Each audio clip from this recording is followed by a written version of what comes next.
Good morning. Well, we are here to join as Floridians to say that we need to stop this invasion at our southern border once and for all. And we're here. We've got a number of folks that are joining us today. We have General John Haas, who's our Adjutant General of the Florida National Guard. We have Executive Director of the Highway Safety Motor Vehicles Department, which oversees Highway Patrol, Dave Kerner. We have Director Mark Thieme from the Florida State Guard.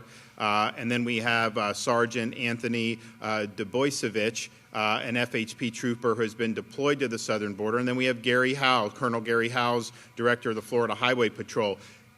Go back to January 20th, 2021. What does Joe Biden do as soon as he gets into office? He opens the southern border. He says he's not going to deport people for 100 days. He issues a slew of executive orders to not just not have the border be fortified, but really to invite people to come in. And when he was running for president, he had said that people are going to be able to come in, and he created an environment where you could pay some coyote thousands of dollars and just get to that border, and you're home free. And so we've seen a huge increase over many years, and now it's as bad as it's ever been at the southern border. We understood this problem in Florida right at the beginning in 2021. And so as this was happening, Texas was scrambling to defend its people, defend its state, and they needed assistance. They weren't getting any assistance from the federal government. The federal government was acting to thwart what they were trying to do. So we stepped up all the way back in 2021, and we've had people on the ground there since 2021. We've had National Guard, we've had Highway Patrol, Fish and Wildlife, Florida Department of Law Enforcement, you name it. They have been there, and they've been making a big difference, and they've been able to see a lot of the things that are happening. You know, we have our folks from FHP. They're stopping people from Iran coming across the border, Morocco, all these places around the world, which is just crazy that this is happening. And Director Kerner can talk about it. He's got a whole laundry list of things. They just had an alien from Mexico that they picked up near the border who was wanted for capital murder in the Houston area.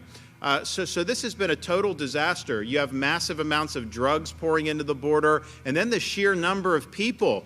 You know, you don't hear these cities talk about being sanctuary cities anymore, do you? Because they realize you can't possibly take this many people coming in. So we've been assisting from the beginning. We've also taken steps here in the state of Florida. We've signed strong legislation to protect Floridians against illegal immigration, including banning sanctuary cities, including having E-Verify for employers, including increasing penalties for human trafficking and human smuggling. We've also banned local governments and non-government organizations from issuing ID cards to illegal aliens, and we've invalidated out-of-state licenses that have been issued to illegal aliens by states like California. We're not recognizing that here in the state of Florida. And so we've been very strong on this. We understand the costs involved, and there are many costs. We now have more fentanyl deaths on a yearly basis than we've ever had. It's been going up and up. We've done a lot to stop that here in Florida, and we've had some success in slowing the problem. But when you have this much coming in, I mean, I think they just did, 15,000 pills that they just seized in Florida. Fentanyl pills. They were disguised as Oxycontin.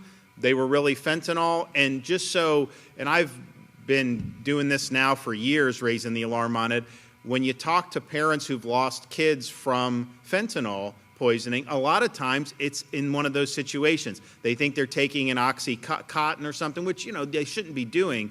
But if it's laced with fentanyl, you could be poisoned to death right there. So all of those fake Oxycontin that are fentanyl, those are potential death sentences to anyone that takes it. And so we see that. And the human toll has been incredible that this is happening.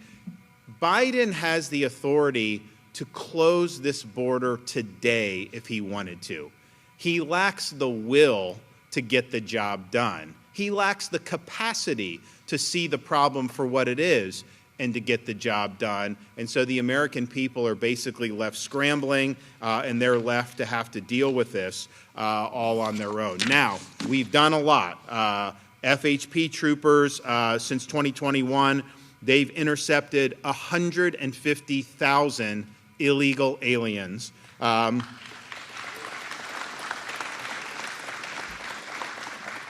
And they have been instrumental in generating over 2,000 human trafficking and human smuggling charges in the state of Texas. Our National Guard have helped staff observation points, patrols, and they have helped with fencing and barriers.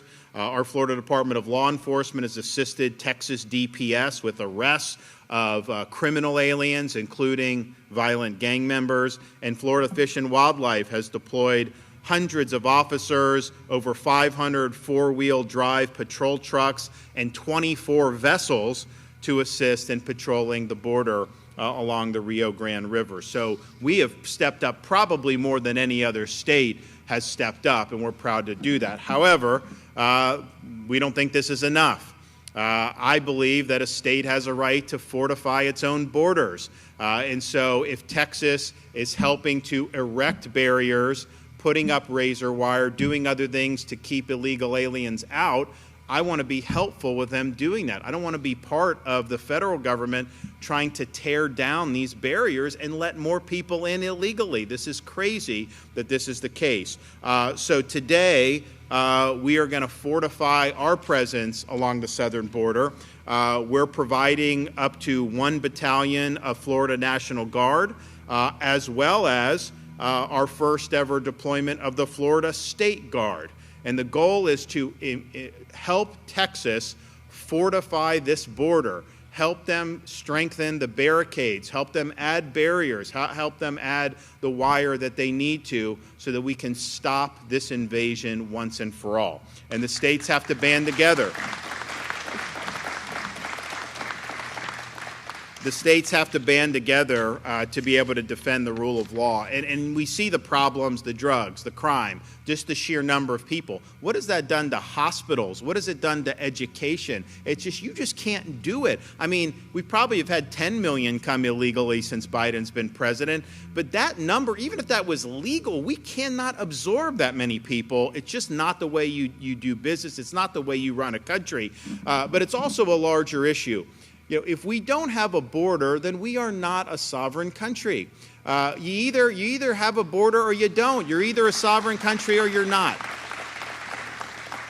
So what we're doing today is we're stepping up yet again. We're helping, and I know other states have done a lot, and I'm pretty sure some of these other states are going to do more. But what Joe Biden's administration has done is wrong. What they continue to try to do is wrong. And his failure to do his duty and satisfy his oath of office is something that represents one of the biggest failures of this administration. And that's saying something because there have been a lot. So let's all band together as states. Let's say that our borders matter. Let's say that we're going to support Texas in making sure that we can stop what is happening to our country. So I'm proud to be able to have a lot of people that have served from Florida over these last almost 3 years now. We're going to have more that are going to go, and they're going to do a great job. And this is important. This is one of the most important issues happening in our country today. You know, the people in D.C., they may not think this is that important because it doesn't affect them. You know, they're more concerned about sending your money overseas or doing whatever it is that they do.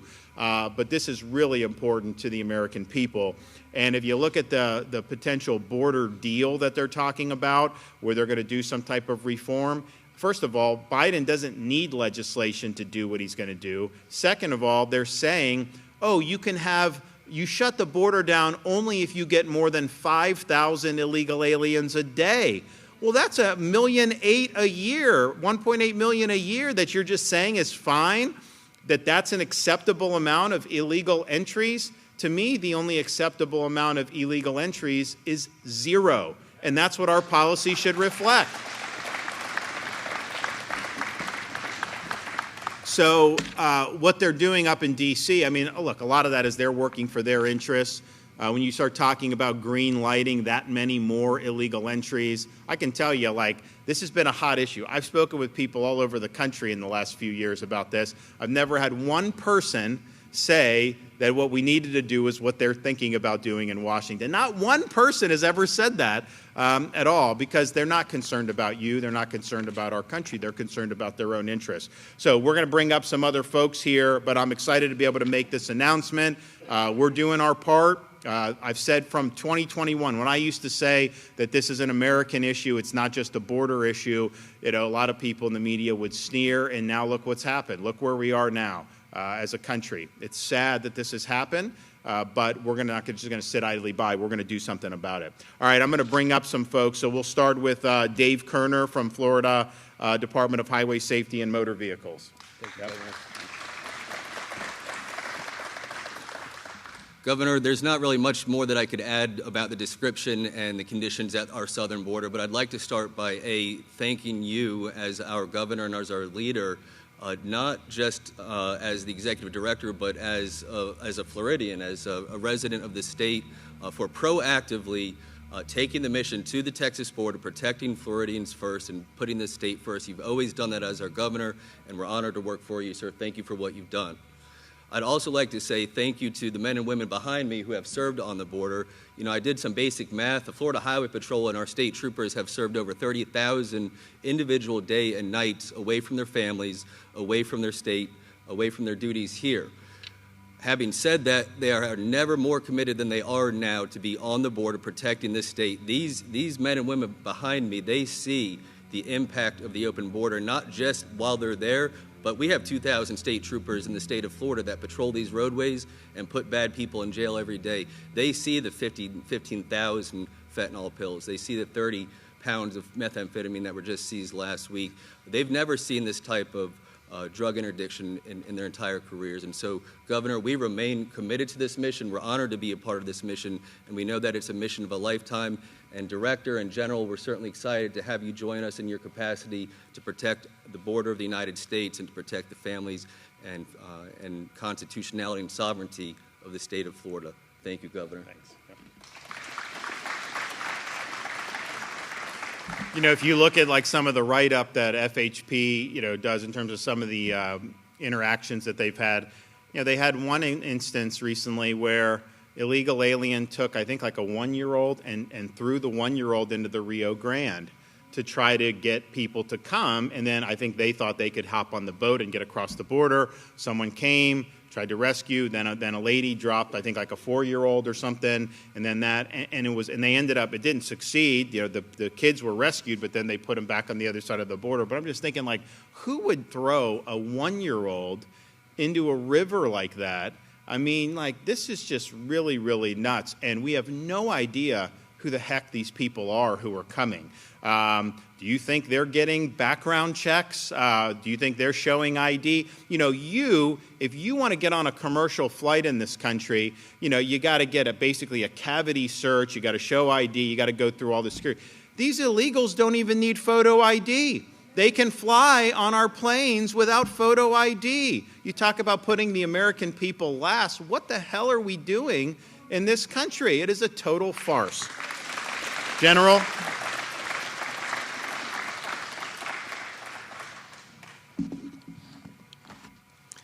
Good morning, Governor DeSantis, agency chiefs, distinguished guests, and fellow service members. I'm proud to say that the Florida National Guard is ready once again to answer the call. In partnership with our fellow state agency teammates, in support of the citizens of Texas and the Texas National Guard.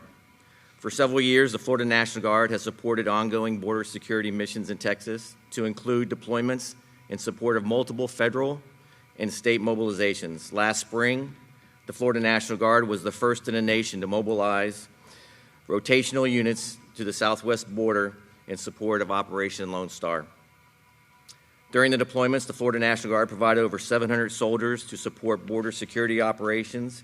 And today, as directed by our Governor and Commander-in-Chief, we're again mobilizing the Florida National Guard to provide up to a battalion-sized multi-purpose task force to support the security operations along the Texas border, while continuing to provide critical support to our citizens in the state by conducting ongoing security efforts and related mission sets here in Florida, to include interdiction missions supporting the Florida Highway Patrol, continued staff support for the Department of Corrections, and sustained aviation support in the Florida Keys. I thank the brave men and women of the Florida National Guard, their families, and the employers who continue to serve and support the great state and nation. The Florida National Guard is always up to the task and will represent the state of Florida well in this very important mission. Our governor has a unique military perspective because he has served our country in uniform. As a naval officer and judge advocate general, he knows firsthand the dedication and discipline required for missions such as this. Governor, thank you for your leadership and for the confidence and enduring support of your soldiers and airmen who proudly serve and answer the call whenever and wherever needed. Sir, your Florida National Guard is always ready, always there. Thanks. All right, Director.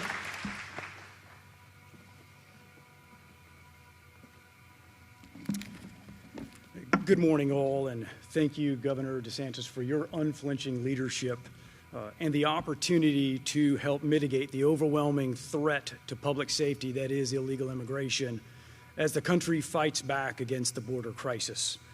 At the Florida State Guard, we are prepared to stand shoulder to shoulder with our teammates in the Florida National Guard, the Florida Highway Patrol, the Florida Departments of Law Enforcement and Fish and Wildlife, to provide direct support to our brothers and sisters in Texas who are grappling with an unprecedented surge of illegal immigration that threatens their borders and their interior. During Idalia and other severe weather events during this season, our soldiers demonstrated emergency response capabilities as reliable and professional partners, responding to all threats to public safety. Since reactivation of the Florida State Guard, our soldiers have been trained and credentialed in emergency response and public safety and humanitarian assistance operations. Our response to the governor's call to action in support of Texas is deeply rooted in our unwavering commitment to support public safety in times of need. The dangers of the border crisis do not stop at state lines and are far too great for any one state to ignore or to overcome. We in the Florida State Guard are postured to deliver rapid response to any and all threats to public safety wherever and whenever the need arises. Thank you for your interest, and thank you for supporting our Florida State Guard soldiers. All right, Sergeant.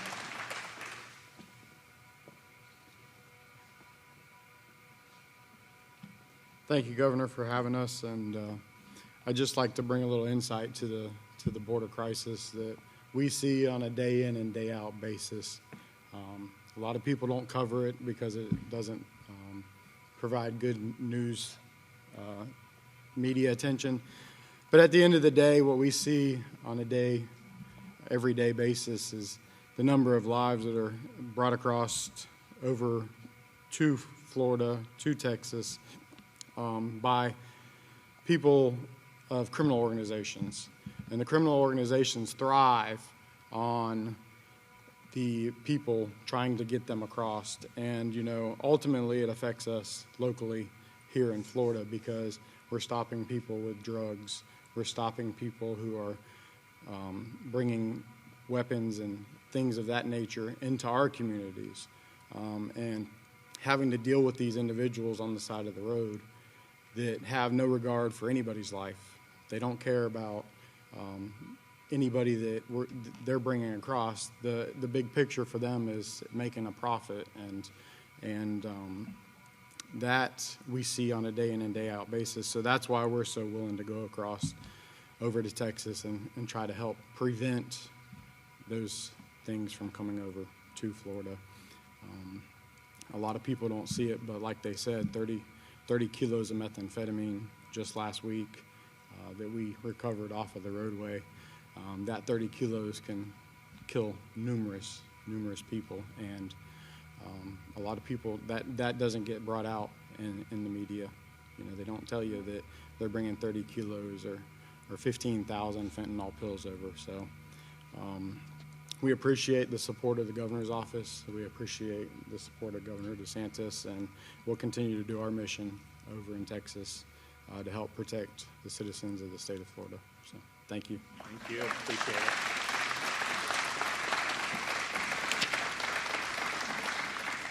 Well, we're going to continue doing our part. This has been an ongoing issue. It's sad that it's gone on this long. It's sad that you don't have a president willing to just put his foot down and say, I'm not going to let this happen to my country. But in the absence of that leadership, in the face of the dereliction of duty, we're going to step up and do our part. So you're going to have Florida folks. You have them there now. You're going to have more Florida folks there, because I think this is an American issue. I don't think it's one state's issue, and I think we have to do the right thing here. So I'm proud of what all these folks from Florida have done over these last couple years, and I'm proud of what they're going to do as we really come into a really important inflection point about whether we're even going to be a country anymore or not. And I think if we're able to help Texas fortify this, then I think there'll be a lot of hope for a lot of people. So thank you. Yes, sir.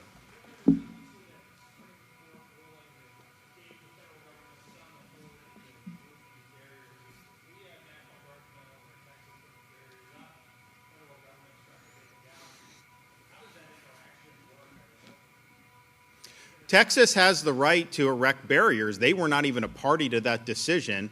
And so I think they're continuing to do what they're going to do, and we are going to assist them in doing that. I mean, just think about it. You say that the federal government has the purview over illegal immigration and borders, and that states can't be involved, but the federal government's not enforcing the law. All the states are trying to do is to actually enforce the law as required. And so they're not doing that. So the federal government's not doing it. So I think what Texas is doing is just defending itself. I think that's a core attribute of sovereignty to be able to do that. But and I know there's been some misreporting on this, Texas was not ordered to do anything, to stop or to do anything. It was basically what the federal government, there had been an injunction that was relieved, but I think it's ultimately going to be up to Biden. Are you going to have folks go in and forcibly remove barriers so that more people can come in illegally? I don't know that that's a decision that he would want to do, particularly now that we're in this election year. So I think Texas is in the right. I think they'll ultimately win if they end up becoming a party to any type of litigation. And I want to make sure that we can serve as some force multipliers to get as much of that border fortified as possible. Yes, sir.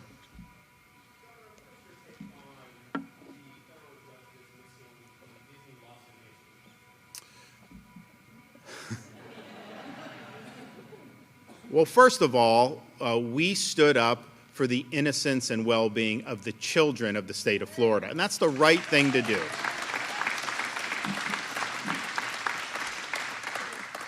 I'm the father of young. I mean, we got a first grader, kindergartner, and a pre-K3, and so my wife and I believe, and I think the vast, vast majority of parents in Florida and throughout the country believe, kids should be able to just be kids. You go to school, you're not having an agenda shoved down your throat, you're not being told that you can switch genders, you're focusing on the basics. And so that was ultimately the initial fight was about that. Disney was against it. They were wrong. We were right, and we did that. Then after that, as their corporate welfare privileges came under scrutiny in the legislature, the reality is the Florida legislature has every right to change special districts. They've always had that right. And think what's happened since there's been accountability now in that area. You had the board that we appointed. They've reduced the taxes for all the tenant businesses that were being taxed to basically service Disney's interests. That's not the appropriate use of government. Government is supposed to be something, it initially was supposed to have residential communities there so voters would have picked who was on it. That obviously did never happen, and this one company ended up taking control of the local government, which is not good government at all. And so we knew that the legislature had authority to do it. I had the authority to sign the legislation as we did. And I would like to, see an accounting from some of the people who last year were trying to say that somehow, Disney had outmaneuvered Florida or that somehow they were in the right on all this. You heard a lot of squawking when they were able to use it to try to attack Florida or try to attack me. I don't hear very much now that the case was summarily dismissed. I mean, they don't have a case. Even if you assume everything they say is true, they do not have a case. So we absolutely anticipated this. We knew ultimately what we did would be upheld. I'm shocked that they're saying they're going to appeal it. I think that's a mistake. I think that they should just kind of move on. You're in the state that's #1 for business in America right now. We have the lowest unemployment amongst large states, highest GDP growth amongst large states. Is it so bad that you actually have to live under the same laws as everybody else, including your competitors? Of course not. This is not a matter of high principle for them. This is a matter of them trying to claw back special privileges that they were never entitled to in the first place.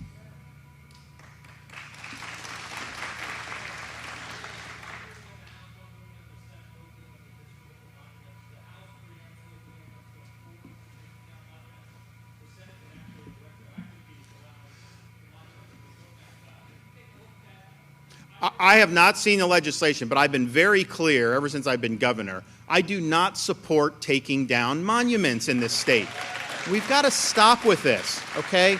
You know, it's like you learn from history, and you do that. But to try to just say, and here's the thing, when they'll say, oh, well, 5 years ago, it's like, oh, well, they just didn't want some Civil War general or whatever. And then now that's turned into taking down Thomas Jefferson and Teddy Roosevelt and Lincoln, taking Washington's name off schools. It is nuts. And so I've just said, no, we're not going to support removing any monuments or taking down any statutes. We've created some protections when we did the anti-rioting legislation because people were trying to topple stuff, so we added some penalties there. But I think it's totally appropriate for the legislature to say, you know what, we're going to stop the madness. We're not going to do. I heard people in Jacksonville want to take down Andrew Jackson. What are we going to rename the city? I mean, come on. We've got to stop doing this, and I think that it's not something that's going to end up working out well for us, and especially it's like, you know, who's next? Okay, you're already up to like Lincoln and Teddy Roosevelt. I mean, you're going to go on and on there, because if you're going to apply some type of hyper woke 21st century test to pass people, you're going to run into turbulence with MLK Jr. You're going to run into turbulence with a lot of people. And it's like, is that really how we view history? No, history is what it is. You learn from it, and then you try to do the best you can going forward. So I'm 100% against removing the monuments. I think it's just gone too far.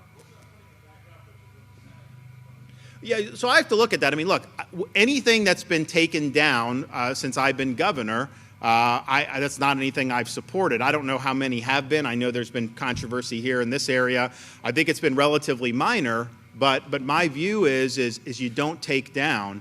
And so if someone is taken down, I think that's a mistake. Yes, sir.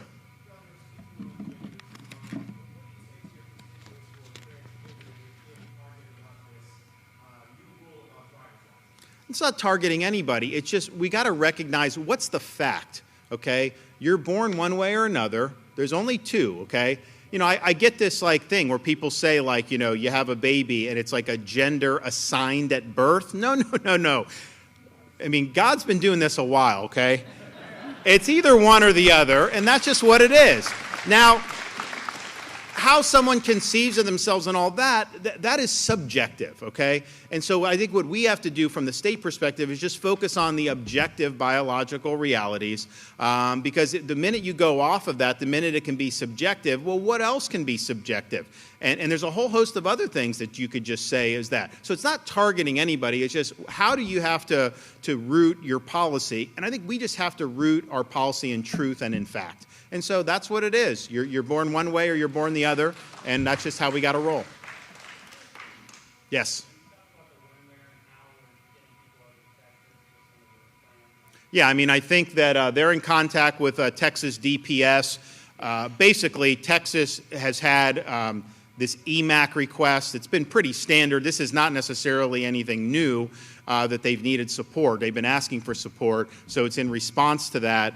But I do think for us, we really started thinking about, we've done a lot, but we saw what was happening with the barricades, and we wanted to make sure those barricades could be erected. And so if our folks can help with that, we thought that that was something that was very important. So they're going to be working together. Exactly where they'll go will really be done in conjunction with Texas. I anticipate people will start moving out relatively shortly, and will likely be busing a lot of people over to the state of Texas. So I think it's a great mission. It's interesting, having talked to folks who've done it, there's a lot of passion in this mission for folks. I've talked to a lot of the FHP guys, FDLE. It's not easy work because you're away from your family. You're in some of these places in Texas, South Texas. As a native Floridian, I remember we did an event there in June on the border. That was the hottest I've ever been in my life. Hotter than Iraq, hotter than Florida in August or September. I mean, it was really, really bad. But then in the winter, it actually gets pretty cold, too. So it's in terms of the climate, it can be challenging. And so we've had a lot of guys that have been out there that have done really, really well. We appreciate the service. We know that we're asking to step up and supplement what you're already doing. I want to thank all the agencies, FHP. I want to thank FDLE. I want to thank National Guard.